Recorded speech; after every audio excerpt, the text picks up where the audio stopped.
नमस्कार दोस्तों, आज की लाइव ऑनलाइन क्लास में आपका स्वागत है।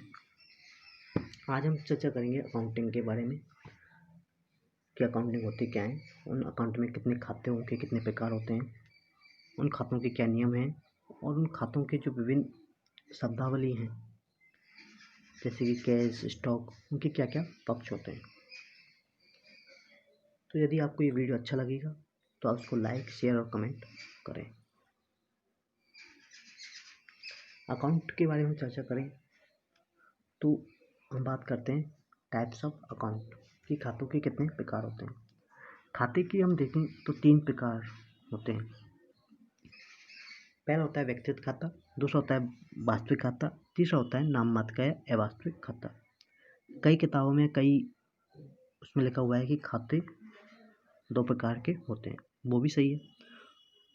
उन्होंने कहा है कि व्यक्तिगत खाता, दूसरा खाता उन्होंने बताया कि वास्तविक खाता। उस वास्तविक खाते के 2 भाग बांट दिए, एक तो होता है अवास्तविक खाता, दूसरा बांट दिया उन्होंने वस्तुगत खाता।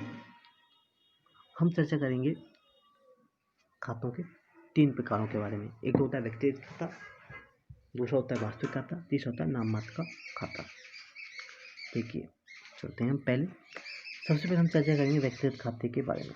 जैसे कि नाम से स्पष्ट है, किसी व्यक्ति से संबंधित कोई भी खाता, किसी व्यक्ति का नाम हो सकता है, किसी संस्था का नाम हो सकता है, किसी फर्म का नाम हो सकता है, वो सब आते हैं आपके व्यक्तिगत खाते के अंतर्गत। जैसे कोई अनिल का खाता, श्याम खाता, मोहन का खाता, किसी फर्म का खाता या किसी कंपनी का खाता, वो सब व्यक्तिगत खाते के अंतर्गत आता है। दूसरा खाता है वास्तविक खाता। वास्तविक खाते को हम देखें तो वास्तविक खाते को हम 2 भागों में बांट देते हैं। एक होता है मूर्त वास्तविक खाता, दूसरा होता है अमूर्त वास्तविक खाता। मूर्त वास्तविक खाता बोलते हैं जिसको हम देख सकते हैं, जिसको छू सकते हैं, वो आएगा मूर्त वास्तविक खाते के अंतर्गत। जैसे कोई भी मशीन है, कोई स्टॉक है, कोई नकदी है या कोई फर्नीचर है, ये सब आते हैं आपके मूर्त वास्तविक खाते के अंदर। क्यों? नकदी को हम देख सकते हैं, गिन सकते हैं, पैसे को हम हाथ में ले सकते हैं। मशीन को हम देख सकते हैं कि मशीन चल रही है, बंद है, हाथ में ले सकते हैं। कोई स्टॉक है, माल को हम हाथ में ले सकते हैं। तो यह आता है मूर्त वास्तविक खाते के अंतर्गत। दूसरा वास्तविक खाते का प्रकार है अमूर्त वास्तविक खाता। अमूर्त वास्तविक खाते के अंतर्गत ऐसे खाते या ऐसे चीज़ें जिसको हम ना तो देख सकते हैं ना छू सकते हैं, वो आते हैं अमूर्त वास्तविक खाते के अंतर्गत। जैसे गुडविल, पेटेंट, कॉपीराइट, ये सब। क्योंकि हम गुडविल को देख तो ना सकते, ना इसको छू सकते, बस महसूस कर सकते हैं। जैसे कि किसी फर्म या किसी संस्था या किसी कंपनी की गुडविल है, इतनी गुडविल है, इतनी अच्छी उसकी गुडविल है, तो उसको हम मुद्रा में माप सकते हैं, नहीं कि हम उसको देख सकते हैं प्रत्यक्ष रूप से। तीसरा खाता होता है नाम मात्र का खाता। नाम मात्र के खाते को हम बोल सकते हैं अवास्तविक खाता। कौन सा खाता? अवास्तविक खाता। अवास्तविक खाता अवास्तविक खाता बताता है कि इसमें समस्त आय, समस्त व्यय और समस्त हानियाँ आपकी अवास्तविक खाते के अंतर्गत आती हैं। जो भी बिजनेस स्टार्ट करने पर, बिजनेस चालू करने पर, आपके जनजीवन में कोई भी खर्चा हो रहा है, कोई भी आय हो रही है, कोई भी व्यय हो रहा है, कोई हानि हो रही है, तो वो सब आएंगे आपके नाम मात्र के खाते के अंतर्गत, अवास्तविक खाते के अंतर्गत। अब हमने खातों के प्रकार पढ़ लिए। अब खातों के हम नियम पढ़ते हैं कि इन खातों के किन नियमों के आधार पर हम इनकी जानकारी प्रविष्टि करते हैं। तो सबसे पहले हम खातों के नियमों के बारे में पढ़ें। खातों के नियम के बारे में पढ़ें तो सबसे पहले खाता आता है व्यक्तिगत खाता, पर्सनल अकाउंट। खातों के हमने जब प्रकार पढ़े थे तो उसमें हमने पढ़ा था कि व्यक्तिगत खाते के अंतर्गत किसी भी व्यक्ति का नाम हो सकता है, किसी संस्था का नाम हो सकता है, वो सब आते हैं आपके व्यक्तिगत खाते के अंतर्गत। तो यहाँ पर व्यक्तिगत खाते का नियम बोलता है कि पाने वाले को डेबिट करो और देने वाले को क्रेडिट करो। पाने वाले को डेबिट करो, देने वाले को क्रेडिट करो। अब यहाँ पर पाने वाला कौन होगा? वो भी व्यक्ति होगा और देने वाला भी व्यक्ति होगा। तो यदि कोई व्यक्ति किसी भी चीज़ को या किसी वस्तु को प्राप्त कर रहा है तो उस व्यक्ति को आप डेबिट कर दोगे। किसको करोगे? व्यक्ति को, नहीं कि किसी माल को। तो व्यक्ति को आप डेबिट कर दोगे। यदि वो व्यक्ति ही उस माल को दे रहा है तो उस व्यक्ति के नाम को क्या कर दोगे? क्रेडिट कर दोगे। तो यहाँ पर कोई भी व्यक्ति का नाम आएगा। दूसरा खाता आता है वास्तविक खाता, रियल अकाउंट। वास्तविक खाते के अंतर्गत कोई भी वस्तु हो सकती है, कोई भी मशीन हो सकती है, कोई भी कैश हो सकता है, वो सब आपका वास्तविक खाते के अंतर्गत आएगा।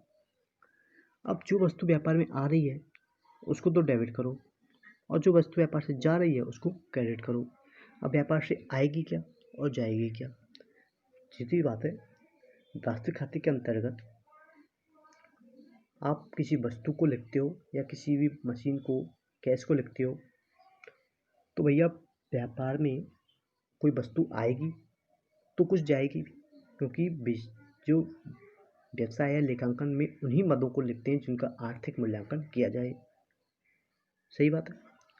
तो यदि आप कोई माल खरीद रहे हो तो उसके बदले में कैश दोगे, यदि आप कैश दे रहे हो तो कोई माल खरीदोगे।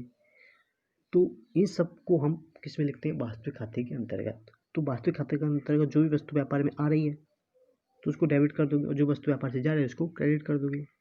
उदाहरण के लिए हम देखें, को माल खरीदा तो माल के अंतर्गत क्या आता है, परचेज। तो परचेज माल खरीदा है, परचेज किया है आपने कोई भी माल, तो परचेज खरीदा है तो व्यापार में क्या आ रहा है, माल आ रहा है, तो माल परचेज को हम क्या कर देंगे, डेबिट कर देंगे। अब माल खरीदा है तो आप उसके बदले में कैश दोगे, तो कैश को हम कर देंगे क्रेडिट कर देंगे, क्योंकि व्यापार से तो कैश जा रहा है ना, तो कैश को हम क्या कर देंगे, क्रेडिट कर देंगे। तो व्यापार में जो वस्तु आ रही है उसको डेबिट करते हैं, जो वस्तु व्यापार से जा रही है उसको क्रेडिट करते हैं। ये वास्तविक खाते का नियम बताता है। तीसरा खाता आता है अवास्तविक खाता या नाम मात्र का खाता। उस खाते के अंतर्गत समस्त आय, व्यय और हानि आती है, लाभ आते हैं। तो इसका नियम भी बोलता है कि समस्त हानि और खर्चों को क्या करोगे, डेबिट, और समस्त लाभ और आय को क्या करोगे, क्रेडिट। अब हानि और खर्चे और लाभ और आय क्या होंगी, देखो 4 से 5 आपके मदे हैं जो उन दोनों में आएंगी। भाई दोनों में कैसे आएंगी, देखिए, salary, commission, interest, rent, wages, ये सब दोनों में आएंगी। कैसे, यदि आप रेंट को चुका रहे हो, वेजेज को चुका रहे हो, कमीशन को चुका रहे हो, सैलरी चुका रहे हो, तो आपके लिए क्या है, हानि है, खर्चा है, तो खर्चों को आप क्या कर दोगे, डेबिट। तो इन सबको कर दोगे डेबिट। वहीं आप सैलरी, वेजेज, रेंट, इन सबको क्या कर रहे हो, रिसीव कर रहे हो। रिसीव कर रहे हो मतलब क्या होगी, आय है, तो आय को कर दोगे आप क्रेडिट। तो हम देखते हैं कि सैलरी, रेंट, वेजेज, इन सबको आप क्या करते हो, डेबिट और क्रेडिट करते हैं। तो नाम मात्र के खाते का नियम बोलता है कि समस्त खर्चे और हानियों को डेबिट करो और समस्त लाभ व आय को क्रेडिट करो। ये तो हुई खातों के नियमों के बारे में। अब हम चर्चा करते हैं खातों के जो मदे हैं उनके क्या क्या पक्ष होते हैं, उनको कहाँ कहाँ पर लिखते हैं, डेबिट में लिखते हैं, क्रेडिट में लिखते हैं। तो निम्न खाते हैं और उनके पक्ष दर्शाए गए हैं। तो सबसे पहले हम बात करते हैं राम, मोहन और पर्सनल, कोई भी व्यक्तिगत खाता कोई भी है, उन व्यक्तिगत खाते के अंतर्गत यदि वो व्यक्ति पाने वाला है तो उसको हम कर देंगे डेबिट, और यदि वो व्यक्ति देने वाला है तो उसको कर देंगे क्रेडिट। दूसरा आता है cash account. Cash account debit होता है, कैश अकाउंट का पक्ष डेबिट होता है, ध्यान रखना। ये हम कई बार कहते हैं कि आप कैश चुका रहे हो तो आप उसको डेबिट करो, क्रेडिट। तो भाई कैश चुका रहे हो ना, कैश का भुगतान कर रहे हो, तो कैश क्या है ये देखना हो, कैश क्या है, कैश वास्तविक खाते के अंतर्गत है। तो वास्तविक खाते का नियम बोलता है कि यदि आप व्यापार से कोई वस्तु जा रही है तो कैश जा रहा है, तो कैश को क्या करोगे, क्रेडिट, और कैश आ रहा है तो उसको करोगे डेबिट। तो कैश यदि आप रिसीव कर रहे हो तो उसको डेबिट कर दोगे, यदि कैश का व्यापार से जा रहा है तो उसको कर दोगे क्रेडिट। इसी तरह बैंक अकाउंट, बैंक अकाउंट का शेष होता है डेबिट। हम सबका बैंक में अकाउंट है, खाता है। बैंक में हम जब पैसे जमा कराने जाते हैं, भाई हमने 10,000 रुपये बैंक में जमा कराए, तो जब आप बैंक में 500 की जब एंट्री कराते हो, आपसे आप उसका जो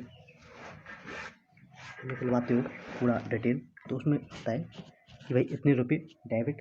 तो जब आप जमा कराते हो तो क्या आता है, क्रेडिट, और जब पैसे निकालते हो क्या आएगा, डेबिट। तो उसी तरह है कि बैंक में जब अकाउंट डेबिट कब होगा, जब आप पैसे निकालोगे, और जब बैंक में पैसे जमा कराओगे तो क्या आएगा, क्रेडिट।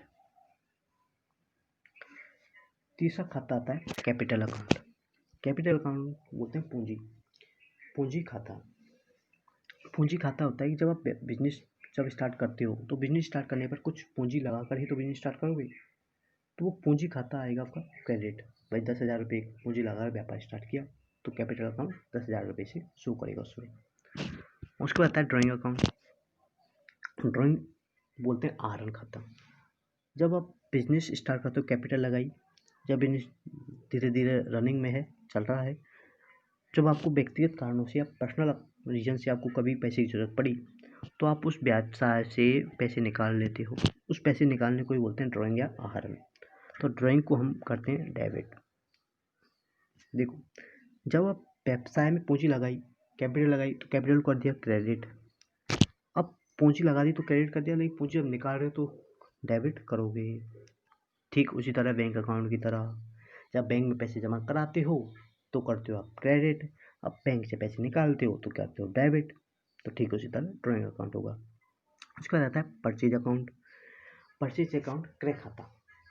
क्रय खाते का शेष होता है हमेशा डेबिट। ये हमेशा ध्यान रखना, परचेज अकाउंट का हमेशा शेष होगा डेबिट। लेकिन कुछ स्थितियाँ हैं, कुछ परिस्थितियाँ हैं, कुछ अपवाद हैं, जब इसका शेष हो जाएगा क्रेडिट। उसको हम जब आगे क्लास लगेगी तब पढ़ेंगे, लेकिन हमेशा ध्यान रखना, कोई पूछे आपसे परचेज अकाउंट का शेष कैसा कौन सा होता है तो आएगा डेबिट। उसके बाद आता है बेजेज अकाउंट। बेजेज अकाउंट, यदि आप बेजेज मजदूरी चुका रहे हो तो आप उसको बिना किसी झिझक से डेबिट कर दोगे, लेकिन यदि बेजेज को प्राप्त कर रहे हो, मजदूरी प्राप्त कर रहे हो, तो उसको कर दोगे आप क्रेडिट। ठीक है। उसके बाद आता है अगला sales account. Sales account purchase account की तरह हमेशा क्रेडिट होगा। परचेज अकाउंट जब डेबिट होगा तो सेल्स अकाउंट क्रेडिट होगा। सेल्स बोलते हैं बेचने को। जब माल खरीद रहे हो तो क्या आएगी, व्यापार में माल आएगा। माल आएगा तो उसको डेबिट करते हैं, और जब माल जाएगा तो उसको क्रेडिट करेंगे। तो सेल्स को क्या कर देंगे, क्रेडिट। आगे पढ़ते हैं। कुछ और मदे हैं, जैसे salary receive.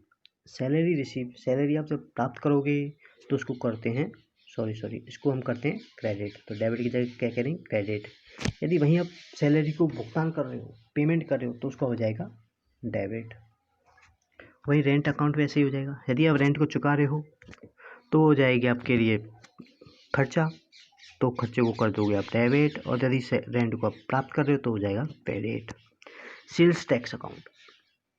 Sales tax sales पर लगता है, सेल्स टैक्स बेचने पर ही तो आप विक्रय कर लगाओगे। तो सेल्स टैक्स आपके लिए क्या है, हानि। तो हानि को क्या करोगे आप, या खर्चों को क्या करते हैं आप, डेबिट। तो सेल्स टैक्स को कर देंगे डेबिट।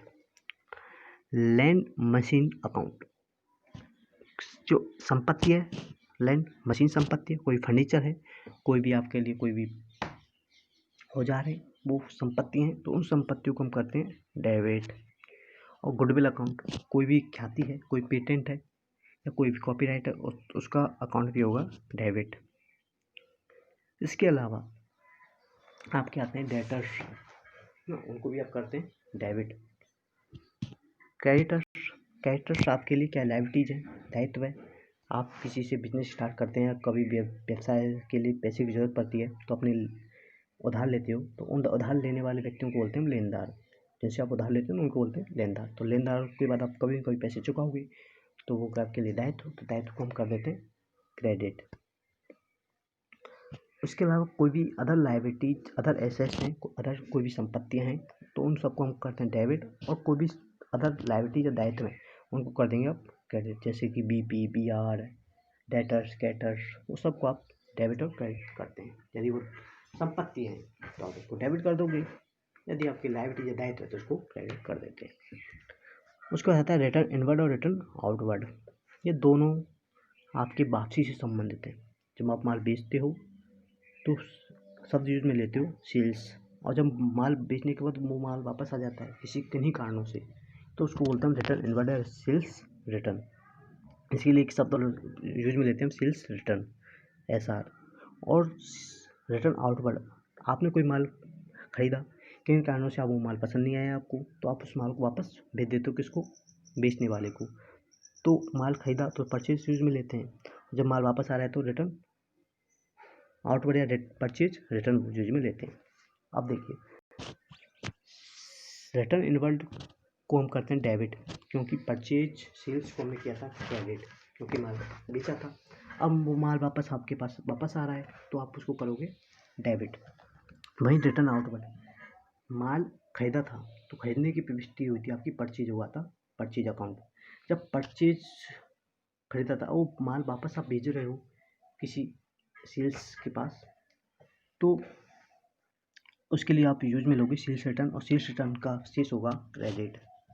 तो परचेज का जब डेबिट होगा तो वहीं परचेज रिटर्न का हमेशा शेष होगा सेल्स, परचेज रिटर्न का शेष होगा क्रेडिट। और वहीं सेल्स का जब होता है क्रेडिट तो सेल्स रिटर्न का हमेशा होगा डेबिट। ये सब आप हमेशा याद रखना। तो आज के लिए बस इतना ही, आगे हम अगली क्लास में चर्चा करेंगे। तब तक के लिए धन्यवाद। इस वीडियो को लाइक शेयर अवश्य करें।